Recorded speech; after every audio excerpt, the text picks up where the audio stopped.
Hi there, I'm Dr. Zoe. I'm glad you're here. This is the place for developing your strength as a woman and helping you navigate difficult relationships in your life, including that sometimes difficult relationship with yourself. Being a strong woman is not about what other people can see, and it's not about how loud you are about it. It's a quiet knowing. This isn't therapy, but you may feel like you've been to therapy after one of my episodes. Here, we also explore the intersection of psychology and faith, all with the purpose of creating a new kind of strong. Welcome to Redefining Your Superwoman. Hey there, so you might have noticed that I have a different intro.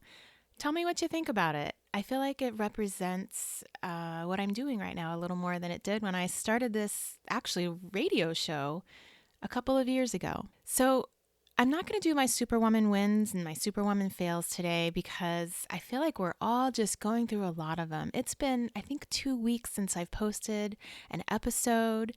And that's never happened in the time that I've been doing my podcast where I've unintentionally taken 2 weeks off. But this pandemic, it's April 3rd, 2020, when I'm recording this episode. We are in the middle of a pandemic and everyone's kind of lives has gotten a little tipped over. And all my family is back home. My mother-in-law, unfortunately, is deteriorating, and so she's come back home with us as well. We've got 7 in our house, and we are finding our new normal. So I'm figuring out a new routine to make sure I get my podcast out. I've missed you guys. And this is an odd one to kind of start back with because today the topic is what to do when your husband's porn use is destroying your marriage. And this subject doesn't apply to everyone, obviously. I'm hoping that it doesn't apply to most of you, but I know that there are plenty of women who are suffering with their husband's porn use. So today is really a part 2 of when your husband's porn use is destroying your marriage, which is episode number 35, which I also did with Joshua Shea. And I'm inviting him back. He is the author of a new book called He's a Porn Addict, Now What? I felt like in the first time he shared a lot of his story, but I brought him back to talk about his book, of course, which I read and is really excellent. If you are struggling at all with your husband's porn addiction, you need to read this book. The link will be in the show notes.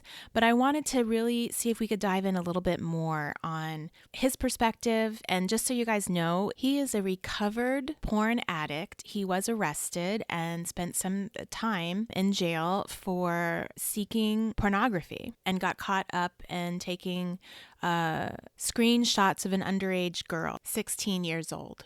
And Joshua has really dedicated his life. Now he's written a memoir, and this is his second book, I believe, and he has dedicated his life to helping men get out of porn addiction and also helping women understand and deal with their husband's porn addiction. So without further ado, we will dive into the interview. It is rather long, but I think that Joshua's insight is really beneficial, especially during this COVID pandemic, because unfortunately, we've all taken our lives to the internet. And porn use has also increased dramatically. Joshua will be talking more about that in this episode. Here we go. Okay, thank you so much for coming on the show, Joshua. I'm so, I don't know if excited is the word I really want to use, but this is such an important topic, so I am thrilled to be able to share this with my audience again. So for my audience, this is Joshua Shea, and he is the author of He's a Porn Addict, Now What? An expert and former addicts answer your question, or former addict answer your question. And the co-author is Tony Overlay, who is also a licensed therapist, which I think is awesome that you guys came together. And what's so cool about your book is that you answer it from both points of view. So there's questions out there, and then you guys answer it. Well, I tell you, after my first book came out and I did the whole podcast rounds, including yours, I expected to hear from addicts, and I did get a lot of them. What actually very much surprised me was half of my emails and half of the messages I got were from wives or girlfriends of addicts, because I can't believe you're telling your story out there like the way you are. I have a similar situation, and then they'd send a 10,000 word email describing their situation, because I don't think they've ever got it off their chest. And Right. after I started getting a lot of these and started talking more and more to these women, it was like, okay, I wrote my first book because there was no resource for a porn addict out there. There's especially one Mm-hmm. who didn't fit the stereotype that we have of a porn addict. And then I realized that, like, for my wife who went through this situation with me, and so many other wives and girlfriends out there, whether they're in the bulk of it or they're already starting to be in the recovery process, there are so many questions. And I checked, and there are a fair amount of books out there written by women who are the partners Mm, of addicts, right. but you know that there were so many sides to a story, and I started getting to know Tony very well, and he told me, which I'm sure you've experienced in your practice, where every once in a while he'll have somebody who is going through a situation blurt out the words, but you don't know how I really feel. You've never been through this. And it's hard Exactly. for him to have a response because the reality is he hasn't been through this. And, you can read about war all day and you can watch documentaries about war all day, but until you've been in a foxhole, you're missing a bit of the overall experience.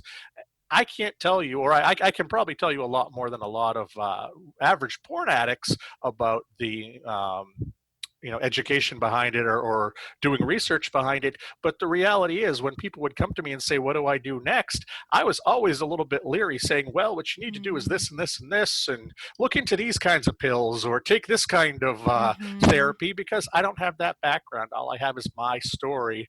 So in brainstorming, Tony and I said, why don't we take the 60, 65 questions that we find on these, that we've actually been asked, or that we find on online boards or other groups, and why don't we both answer them from our point of view? And as long as we're not 180 degrees diametrically opposed on an answer, it's totally cool if we have different perspectives on things that might even be different than a perspective that a woman who wrote a book going through it has. I think that the more information you can have from the most amount of angles you can have, you're going to have an easier time navigating the process of hopefully getting your loved one into recovery, and having it be successful. Right. I agree, and that's why I really love the way that you guys put the book together, and why I had you initially. It's episode number 35 where I had you on the show, because yeah, there are not many men out there talking about their porn addiction and the experience that they've had. And so women who are on the other side, they do have questions, and sometimes it's hard to get the answers out of your spouse. Sometimes you're not even with the person anymore and you might still have questions. And so you being so frank and honest, I'm sure, is helpful. And I have to say that on that show, and one of the reasons why I wanted to have you back is because I felt like I was trying to pull out those answers from you about kind of the empathy, getting to the other woman's side and being able to answer those questions. And I'm not sure you were in a place to be able to do that at that time. I mean, I think the show was fantastic, but after reading this book and talking to you, I can see that you are more in a place where you can understand the other person, the woman's point of view. And I think this book is really going to be invaluable to women. I think where I was when we talked about 2.5 years ago was that Mm-hmm. I didn't quite I hadn't fully realized the fine lines and the shades of gray between truth Mm. and empathy, Mm. because Mm-hmm. sometimes you have to tell a hard truth, but you can Right. still be empathetic during it. And for somebody who is a recovering addict like me, for somebody who is a journalist who's lived in worlds of black and white for years, I can tell people the truth. I've had to fire people in the businesses I've owned. Sure. It's a lot easier to fire somebody than it is to lay somebody off. You fire somebody, they made the mistake. You lay somebody off, you made the mistake. And Correct. I think back then it was a lot easier for me to say, well, yes, the fact is he may be doing something because you did something. Right. Where I either wanted to say, no, that's not the way it is, or just say it in such a blunt manner that it came across as uncaring. And I think that a big part of my recovery has been learning to communicate empathy while still being a genuine person. Excellent. Well, I can see that growth, and so I'd like to applaud that in you. Thank So you. So I wanted to also address the issue that you talked to me about earlier, which wasn't even on my horizon, I wasn't even thinking about it. Is we are now, this is April 3rd. We are Yep. deep into the April 3rd, 2020. We're deep into the some self-imposed distancing, some illegal really quarantining. And you mentioned that, and I actually read an article that you wrote also, that of course, we all know the internet use is skyrocketing. We've all gone virtual now because we're in our homes, and so as a result, porn use has also increased. And so we're in our homes now. We're stuck in our homes. For those who are addicts, I'm sure it's gotten worse. For those who have been recreational users, I'm sure it's gotten worse. And my guess is, in addition to all the other issues that are really being triggered in marriages right now as a result of the isolation, porn use is one of them. Oh, absolutely. And, say what you will as far as the kind of stuff that they sell, who they sell it to, and who they exploit. The Mm-hmm. Pornhub company does a magnificent job sharing its numbers. And I think a lot of Mm, people in society see their numbers and go, oh, wow, and then move on. I right. think for people who are addicts or people who work with addicts like you, we can look at those numbers and go, oh my God, that's scary. Uh, in the world right now, uh, Pornhub's average use is up by 20 to 25% overall. But they Mm, pulled this stunt about a month ago when Italy, Spain, and France were the three hard hit spots. They told everybody in those countries, hey, guess what we're going to do for you? We're going to give you premium access, whatever the heck that means. I guess you probably see mm-hmm. longer videos or better videos. I don't know what it is. We're going to give you premium access that people used to have to pay for, but we're giving it to you for free because we know you're stuck at home.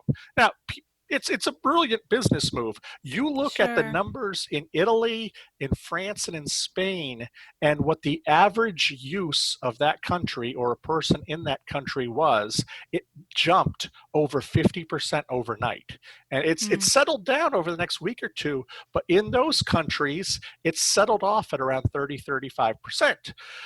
That's what we're seeing happening more in North America. That's what we're seeing happen a little bit more now in Asia, India, especially some of these other countries, and in other countries in Europe as it's been spreading, is that Pornhub is now getting 20, 25, 30, 35% more traffic than they would in an average day. You go back to April 3rd, 2019, you're going to have so many more people watching, including women. I think it was Italy that I mentioned in that article, where the mm-hmm. use by women is up 36%.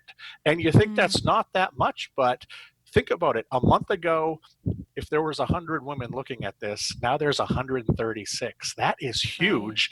It And is based on huge. statistics we know of people who just look at porn recreationally, there's going to be probably between 8 and 10 of those women who develop an addiction, who probably would never have looked at Pornhub had they not done this big premium access push, had there not been this COVID 19 virus, had they not had to stay at home. So, yeah, I understand that, we're watching CNN and watching the body count rise, and there are Mm-hmm. so many bigger issues like feeding our kids and wondering where our Sure. next dollar is coming from. I understand that the use of porn can seem trivial right now. I totally get that. But if we fast forward 2 years, 5 years, 10 years, what are going to be the long lasting ramifications of this? Those people will Mm-hmm. probably get their jobs back. Life will go back somewhat to normal for most of us. 9/11 shook us all to the core, but by 9/12, how different was things really for most of us? And 20 years later, how different is it for most of us? Not a lot, but I think that with these months of quarantine that some of us have, with the amount of time we have on our hands, and now with the access to this pornography, you're going to create so many more addicts because of the time we have in our hands to view. And Absolutely. perhaps even worse, you're going to create so many more new sex workers who are not making money at their regular jobs. And, if you're a cute 23-year-old woman who's got a child to feed and every place is closed and you can't get a job anywhere and you can go work online, what are you going to do? Suddenly be an online writer? Right. What No. are your options? And I feel for this, and it's tragic and it's horrible. And I can understand why women sometimes feel that this is probably an option they have to go in. And these companies are smart, and they're absolutely seizing upon this because they're making it easier than ever to become a cam model of one sort or another. Absolutely. And I don't think these issues are trivial. I mean, we're talking about women being victimized right here, what you're talking about, but it's, the mental health cost of this COVID-19 hasn't even begun to be seen. I mean, it's something that's going to possibly last, a generation or two. And so I don't think that this is a trivial issue, although it's very specific to pornography. The ripple effect of, the addiction, pornography addiction, the effect that it has on relationships goes so far, relationships, families, kids, the whole deal. So it's not a little deal. And I'm glad that we're talking about it today. And So, thank you for giving me the time to talk about it, because I think sure. that it's somewhat daunting. People either want to hear about the body count or they don't want to hear about anything at all and are running from it. And Mm-hmm. there are going to be a lot of issues. I mean, I could be doing alcoholism podcasts just as easily, because I think that's going to explode. And I think they're, like you said, what is the mental health fallout of this? I couldn't imagine me as a really fragile 11 or 12-year-old turning on the TV and seeing these disaster movies happening on CNN and Fox News and my local Mm-hmm. news every night when Right. this many people in your neighborhood died today. Mm-hmm. Jeez, Absolutely. Yeah. jeez. Yeah. I don't know what that would have done to me as a little kid. I I shudder to think what things are going to look like for the next generation when it comes to mental health because of this. Right, right. And so so glad that mental health workers are considered essential business. We are out there working, and that's one of the reasons why we're having this podcast today.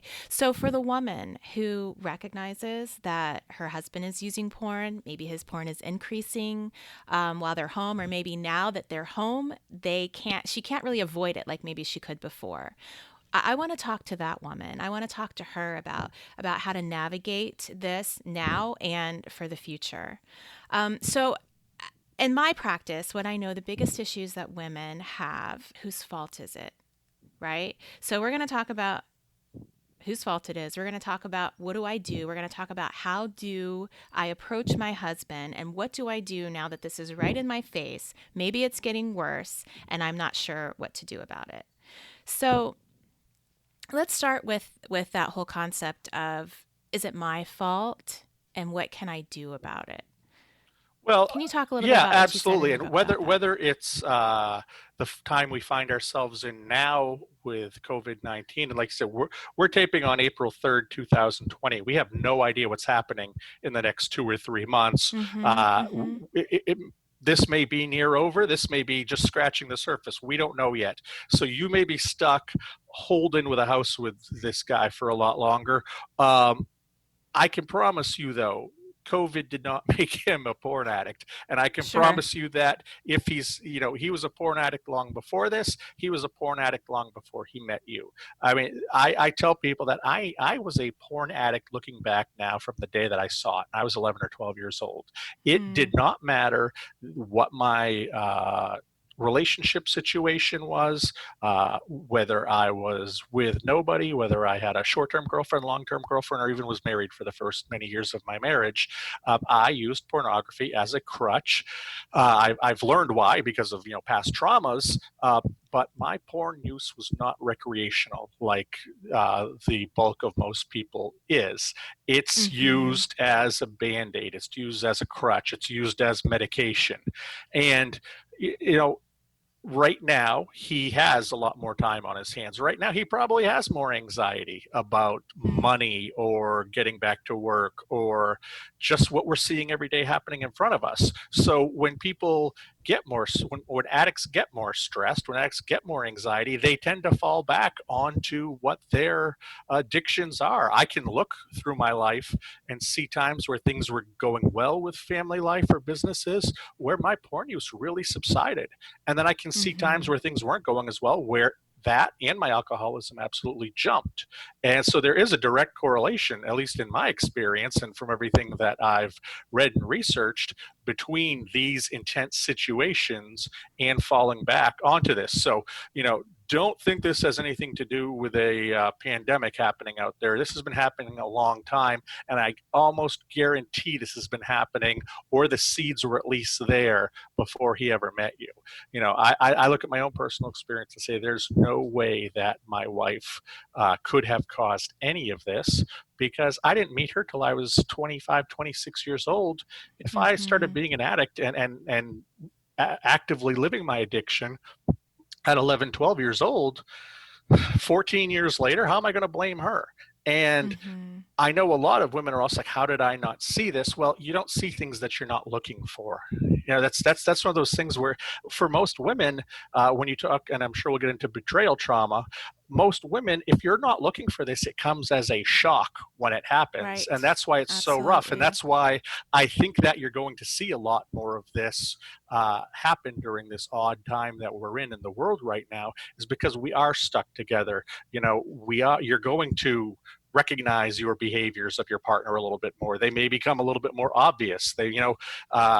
If he doesn't have his addiction under control, and he can't, uh, um, I don't want to say fall victim, but he can't nourish his addiction in a way, you're probably going to find a guy who's even more irritable than before. You're going to find a guy who's trying to find other ways to deal with this, or get the medicinal value of his addiction that he feels he's getting from the porn or alcohol, or Right. whatever he's addicted to.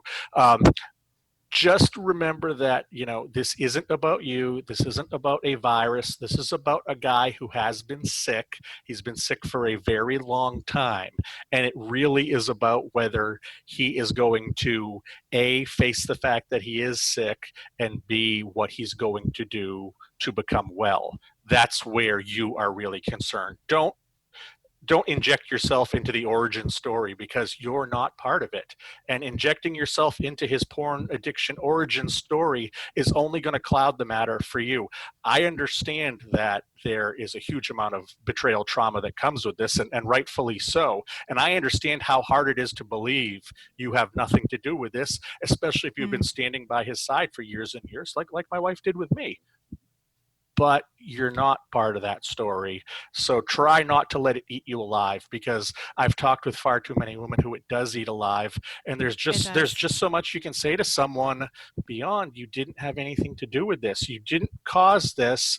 The most you can do is help, urge him, nudge him, facilitate recovery. But again, that's going to be 95% on him anyway.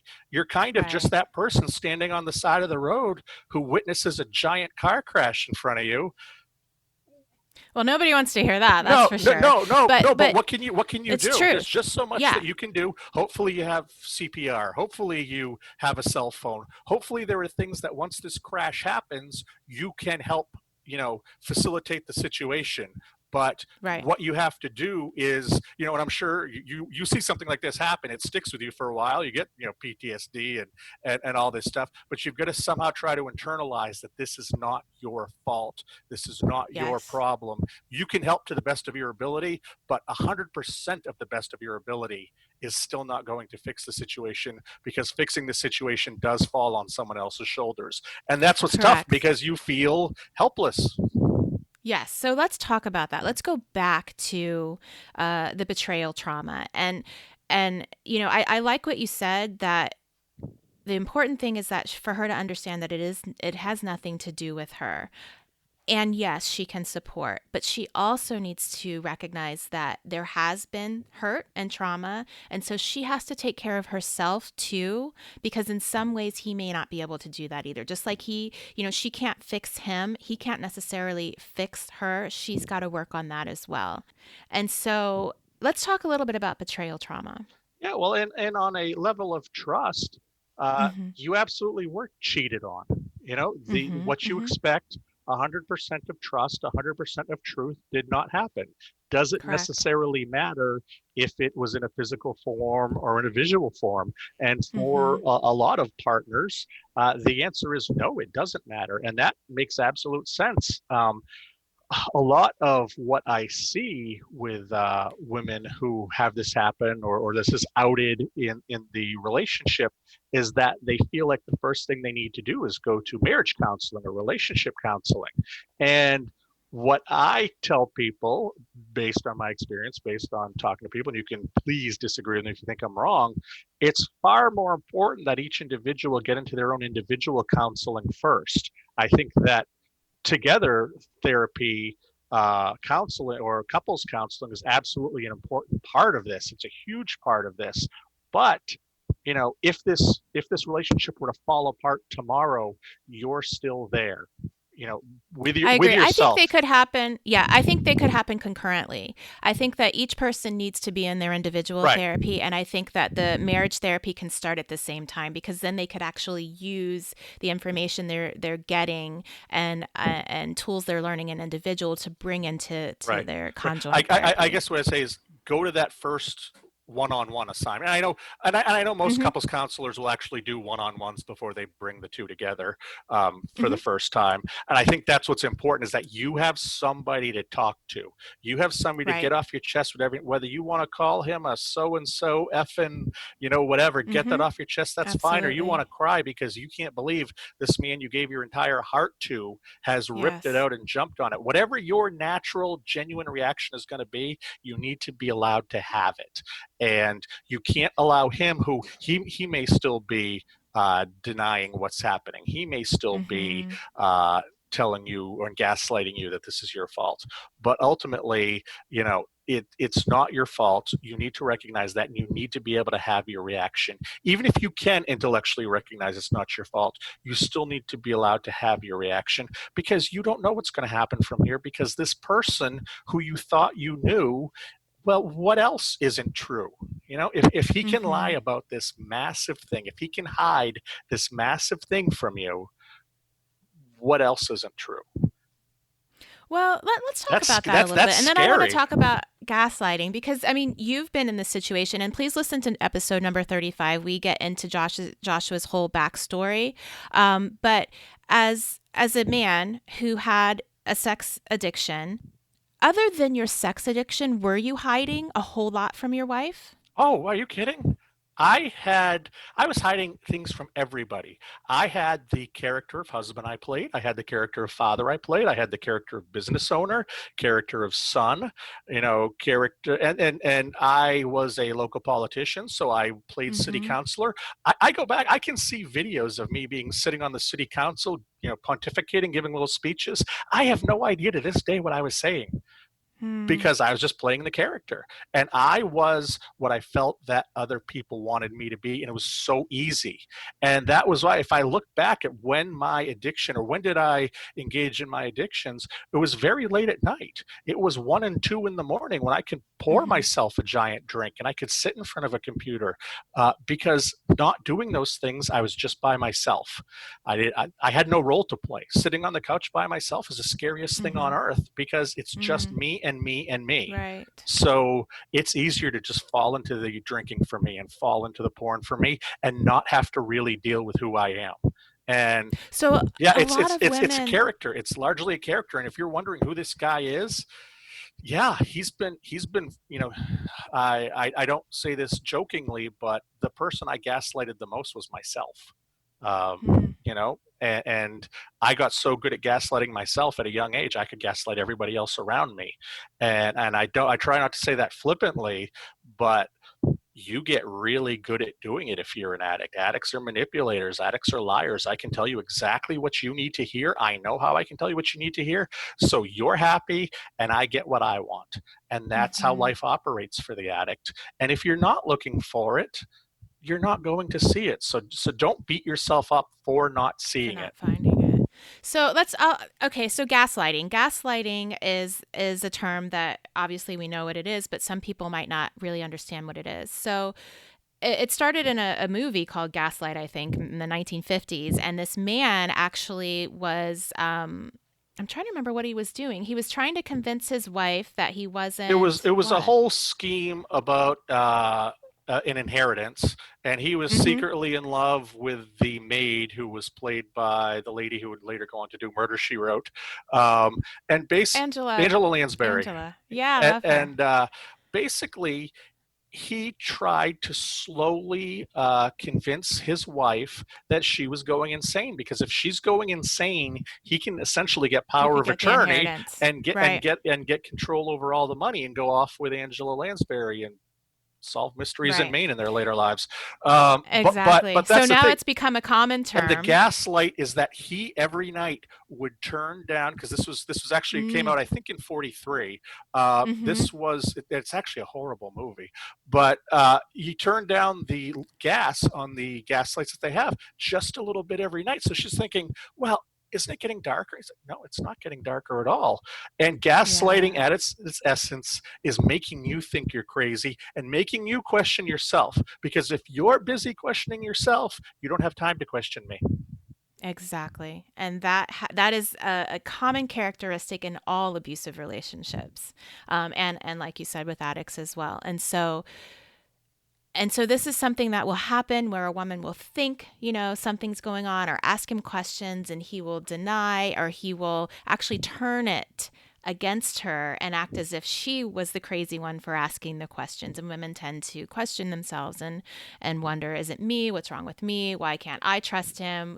What's the issue that I have? Men will be like, you need therapy, you're crazy, you need to go fix this issue.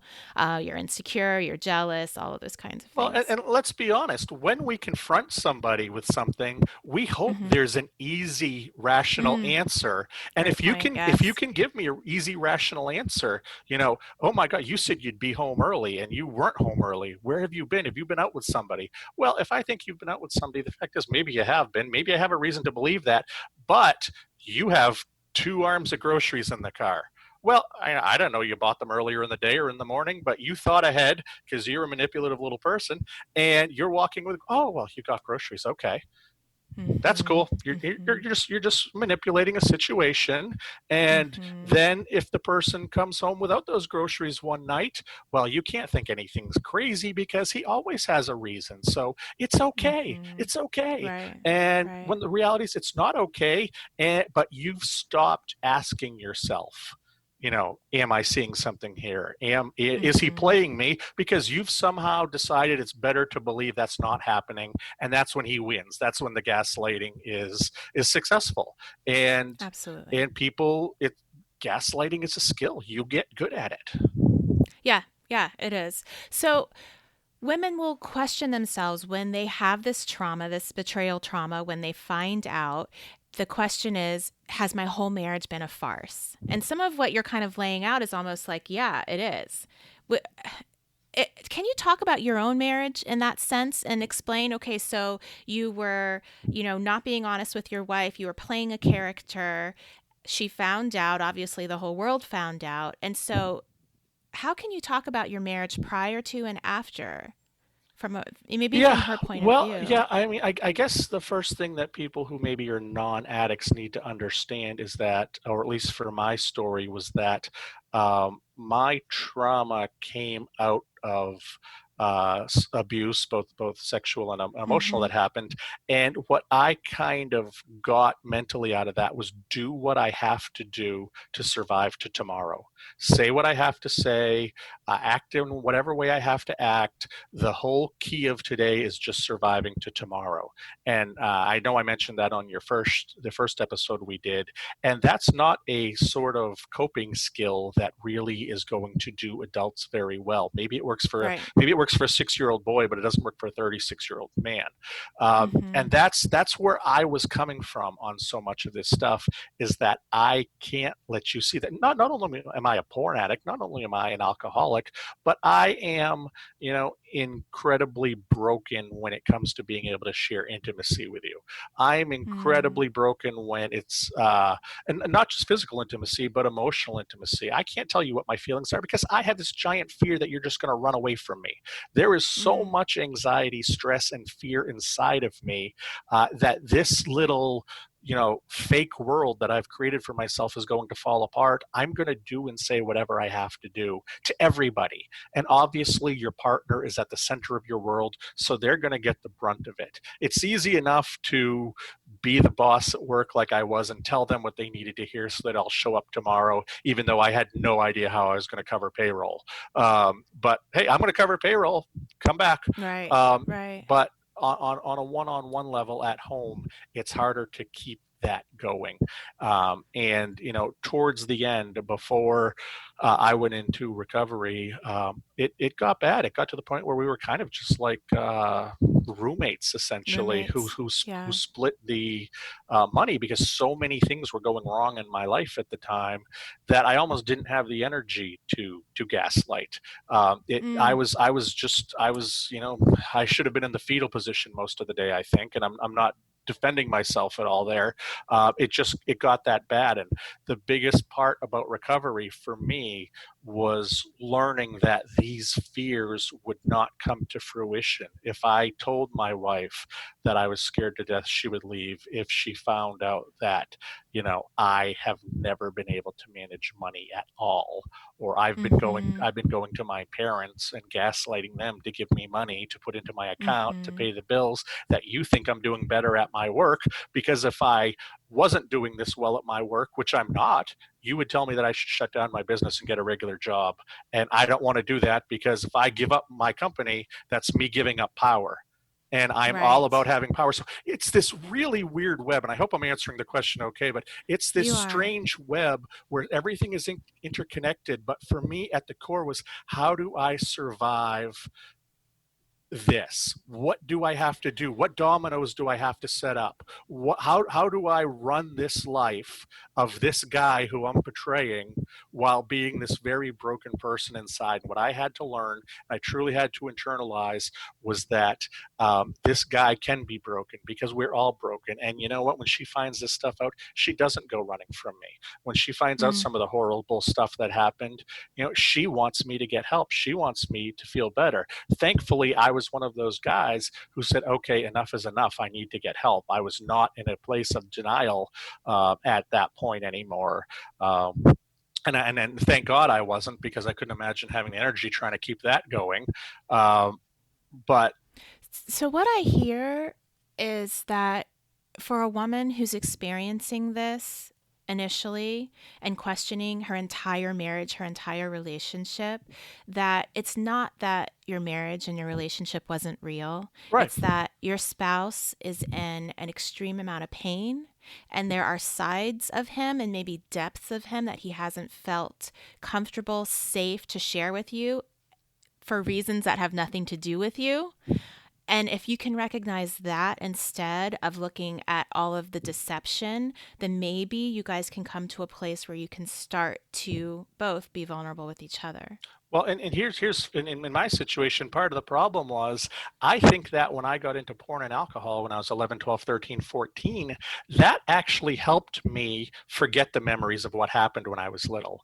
I think, Oh, it's a coping yeah, mechanism for sure. it's a coping Yes. mechanism, and it doesn't become using this stuff to escape that, or at least on a knowledgeable level. I Right. didn't remember most of what happened to me when I was young, because I blocked it out until I Mm-hmm. got into therapy. And it wasn't until after I got into intense therapy, I did some inpatient rehab, that, and I felt like I could finally be vulnerable enough with my wife, that I sat down and I told her what I'd learned. I learned, and I Mm, had to have it tapped into some of these horrible things that happened to me when I was young. And I was escaping those in my own mind. I didn't want to face what happened to me. Who knows what I would have done if I had to face that stuff, much less mm-hmm. if I knew about it and didn't share with her. But when I learned about it, when I processed it, when I was able to sit down and finally tell her about it, it's tough to tell your wife certain things that have Of happened to you, course. especially when she's got tears in her eyes and you can Yeah. see the hurt that your story is having with her. um, because she didn't know. And Right. it's one of these, and that doesn't excuse my behavior towards her, that doesn't excuse any of my addictions, but you've got to remember, addiction is a symptom of a bigger problem. That's what always needs to be remembered, is that Mm, addiction is a symptom of a bigger problem. I've not met a porn addict who's just a porn addict. I've never met an alcoholic who's just an alcoholic. They became that way for a reason. People who drink casually usually don't have the backstory of alcoholics. People who look at correct. porn casually don't have the backstory of porn addicts. Those are very different backstories. And it, for whatever reason, porn and alcohol were my thing. It could have easily been heroin or gambling or food or Mm-hmm. whatever. These two Mm-hmm. things ended up as my thing. I know that they are not things that I want to share with people. I don't want people to know I'm an alcoholic. I certainly don't want people to know I'm a porn addict, especially the most important person in my life. So, Mm-hmm. if I'm going to protect myself, which my entire life has been about, if I'm going to protect myself the best, I have to protect myself from this person leaving, because this person is such a source of support, whether they think they are or not, whether I recognize it or not, on a conscious level. Subconsciously, this person is the most important person in my life, and I can't do anything to potentially harm that relationship. That's the survival skill. Excellent. And thus the Right. deception. And so for a woman, the betrayal trauma happens. And because now a woman has been traumatized, has been hurt, she needs to then seek help as well. So now the question is whether it's recreational or whether it's an addiction, how do women best approach their husband about it? Because I know there's a lot of fear of, maybe if I do what I've always been doing and Right. just kind of ignore it or don't see it, or, now that it's out in the open, I have to say something about it. But my fear is this is going to make things worse. And so, how do I approach him? Well, while I never would have reacted well to this, I have found Mm-hmm. that there are a lot of women, and in talking with them and talking with partners, there are a lot of women who suggest they watch porn together. And Hmm. that blows my mind. And I've actually heard from many therapists on LinkedIn that they sometimes suggest, and these are people who need better training, who sometimes Right. suggest to get a little kinkier in bed, watch porn together, So, and the biggest, that's so messed up. And yes. statistics show that a couple that turns to porn as any type of panacea divorces 3 times more than one that doesn't. So just throwing, and not getting on a rant on this side of things, but do not look at his problem being, sharing his problem as the answer. Solving his problem is the answer. So don't become a porn aficionado yourself. Um, I'm so glad you said that because what happens in a woman's mind is number one, the husband will be like, this is no big deal. And if you were, more interesting in bed or if we had this together, then this could be a great thing for our relationship. And so that's part of the gaslighting. It becomes about her. And right. if you were more like me, then we would be better. And so a woman, in an attempt to save her marriage, will do something like look at porn with her husband. And it does a number of things to her internally. And like you said, statistics show it damages the marriage. Well, So I'm so glad that I you was going to said say, that. and if you look at Yeah. statistics about how many people really end up in three ways in their life, it's Mm-hmm. so small. Yet it's the ultimate Mm-hmm. male fantasy. Most women Mm-hmm. obviously don't want to be part of it, but they think, oh, maybe if I give into some of his fantasies, some of these Right. porn visions, things will get better. And I think I say in the book that ultimately, if you bring in, let's say you bring in two girls into the bedroom with you, and all three of you dress up in cheerleader outfits because it's a massive, Mm-hmm. fantasy for his. Do you know what happens the next day? He wants you to bring in three women, and the next day he wants you to bring in Yeah. four. Yeah. Paying homage to his fantasies is not going to fix anything. He need Well, that's when you become Right, codependent. right. That's when you become part of engaging in the problem. Right. Yeah. And that's not going to help him solve his problem at all. Ultimately, and we talk about this in the book, is that you're either going to get the guy who, like me, who wipes his brow and says, "Oh, thank God, I can just come forward now and be this guy who has this problem, and let's get this fixed," Mm-hmm. or you're the Mm-hmm. guy who says, "No, you're still crazy, and you can present me with any amount of data, pictures, video, to anything, browser history, and I can tell you, I can spin it somehow." What you have to do as a partner at that point is, obviously you want him to get well, but you do have to think about self-care, and you do have to Mm-hmm. think about, I think the most important thing you have to think about is, number one, how long are you willing to be with somebody who is either is fighting the process, or how long are you willing to wait until he's willing to embrace it, because ultimately he needs to embrace the fact he has a problem, and you need to ask yourself how long you're willing to be around it. And then I absolutely believe in boundaries. I absolutely, if you do not want him looking at pornography as a partner, you have every right to say that, and you have every right Right. to expect that to be the case.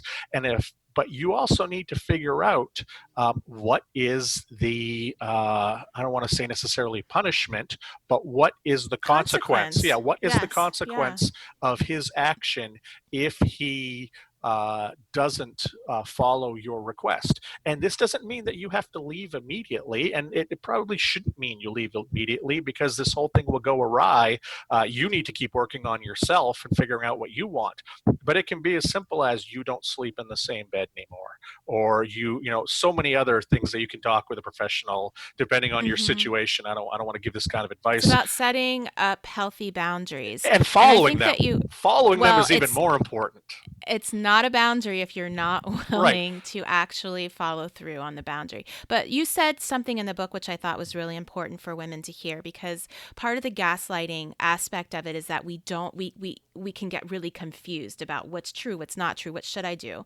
And so you made a statement that if he is not willing to be fully transparent on his computer, his phone, tablets, whatever, then he's actually not ready and willing to give this up. He's still hiding something. Because why wouldn't you? And I come from I would not want anybody to get within 10 feet of my computer or phone 10 years ago for what they might find, not just porn, but me talking bad about somebody, or me, Mm-hmm. saying I'm doing one thing and doing another. I wouldn't have wanted that years ago. And it's a cliche, but when you tell the truth, you don't have to remember your lies. And Exactly. if he's not willing to be 100% transparent with you, why? And that's the big question there. Why? And men have lots of different reasons Yeah, as to absolutely, why it's not absolutely. okay. And so that's why I wanted to make that Well, super clear so that it's not confusing. If and he's not willing to do it, he's hiding something. he's hiding something, and that something Yes. may just be the fact that he cannot be intimate with you because he's afraid that you might read something that's 100% the truth, but he's afraid that you're going to bolt, Mm-hmm. Mm-hmm. and it's not part of the truth he's tried to create Mm. with you, and that goes back to the Right. gaslighting. But ultimately, you need to be able to say, "Here's my phone, here's my computer," and it needs to be something where, over time, you don't feel like you even need to, if you're going to get to a healthier place, because you shouldn't have to be the Absolutely. cop of the relationship. But early on, that's not too much of an ask. And if, like we mentioned, that the boundaries mean nothing if you don't follow them. It's the cartoon with Yosemite Sam drawing a line in the sand and daring Bugs Bunny to cross it. And Bugs Bunny crosses it, and he crosses it, and there's nothing wrong. And finally, Bugs Bunny starts drawing the lines and dares Yosemite Sam to cross, until he gets to the edge of a cliff and he draws the lines. "I dare you to cross it." And Yosemite Sam thinks, "Well, nothing's going to happen," and he steps Wow. off the cliff. And Mm-hmm. that's Mm-hmm. that's really what you have to avoid in boundaries. If don't tell him that X, Y, or Z will happen if he does A, B, or C, because if it doesn't, your words mean nothing. Your words mean Exactly. absolutely nothing. And so I think what you said earlier is a good point, is that it doesn't mean you have to leave right away, Right. but it does mean you need to start putting in boundaries. And maybe initially, women, you will be the police, which I think we already know is that's dysfunctional in a relationship, but the marriage is already dysfunctional. And so you're trying to move it towards function. And part of that process is going to be initially having the censorship, what would you call it, having the boundaries, or having all of those controls where you would be checking as the police, but you cannot stay in a place of being the police and have any kind of healthy relationship. So over time, trust has to be built so that you are no longer the police, right? And so that you are Absolutely. starting to trust him. Yeah. And that only happens when a husband is willing to be fully transparent in the beginning. Well, and I think one of the important things to mention about the book is that we don't urge women to leave, but we don't urge women to stay. Mm. Mm-hmm. We urge women to take a deep breath and assess the situation as best you can.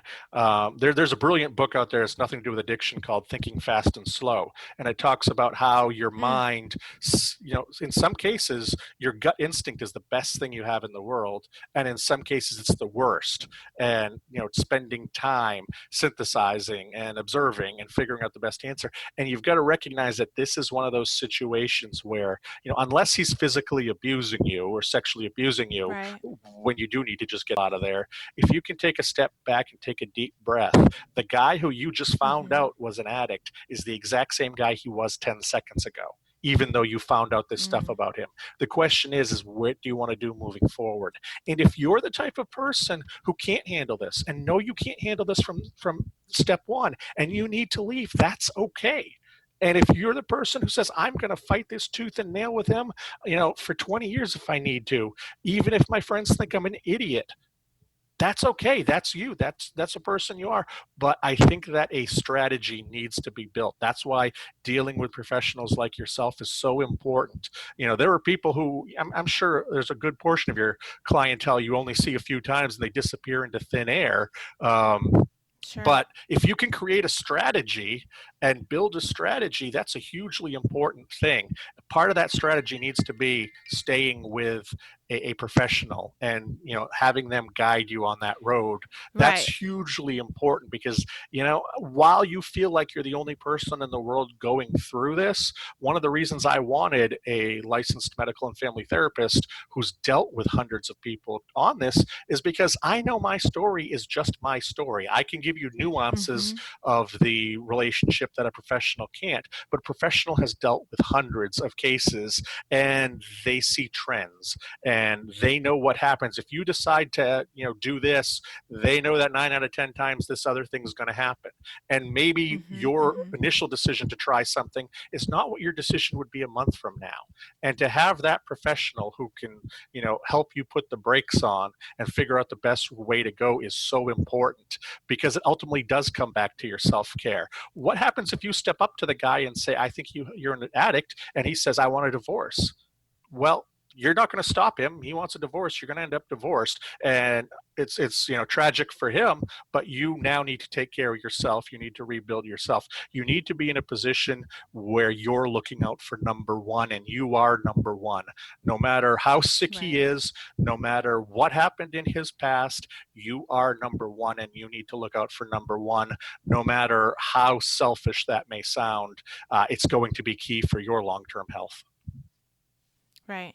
And so you do need to confront. And like I said before, whether it's an addiction or it's recreational use, the confrontation needs to happen. And even if you're fearful that he will be upset or that it will, in some ways damage your marriage, it's not going to damage any relationship that you have. It may bring out things that are already there under the surface, but you simply confront by saying, listen, I know this is going on. I see this is going on. I'm not okay with it in our relationship, and we need to talk about it. We need to figure out how to fix it. And any situation like this, whether, if it's an addiction for sure, outside people need to be brought in.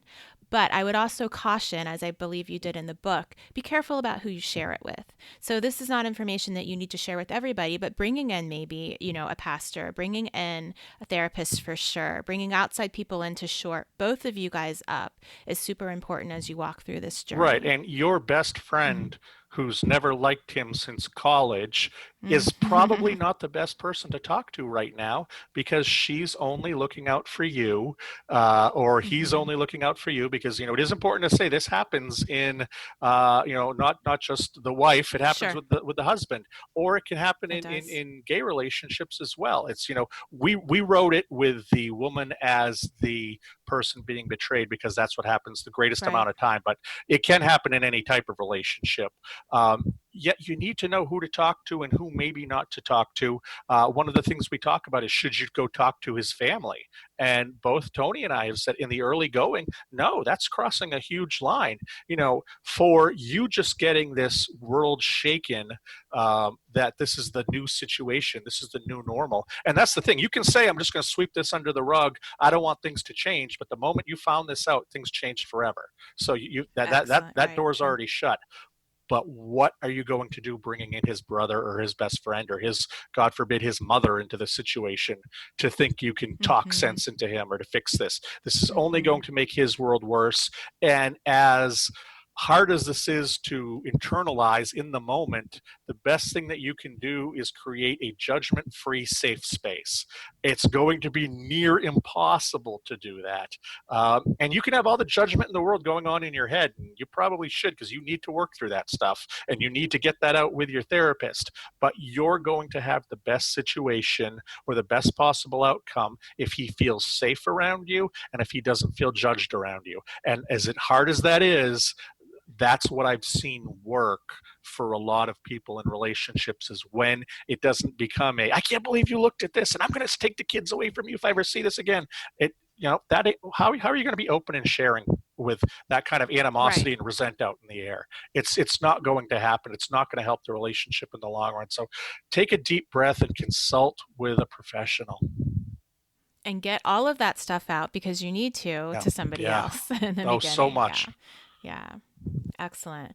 Well, Joshua, thank you so much for coming and sharing your story and sharing all of your wisdom that you've gained through having to walk you and your wife walking through this difficult addiction.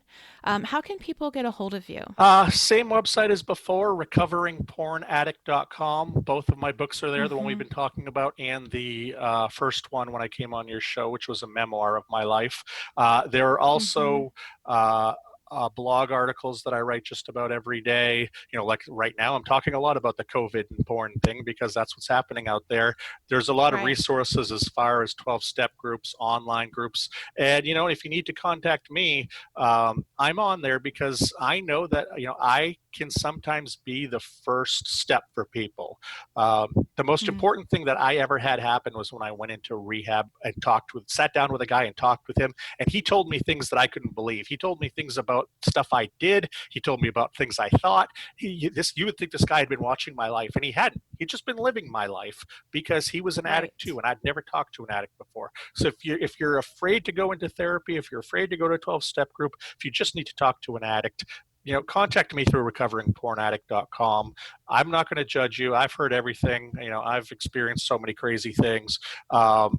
Sometimes you just need that little step forward to know you're not alone, and I can help you there. I'm not going to do nearly the kind of work that you do, but I can help people know they're not alone and they need to go into therapy and talk to them on a far more individual basis than that they're going to get anywhere else in their life.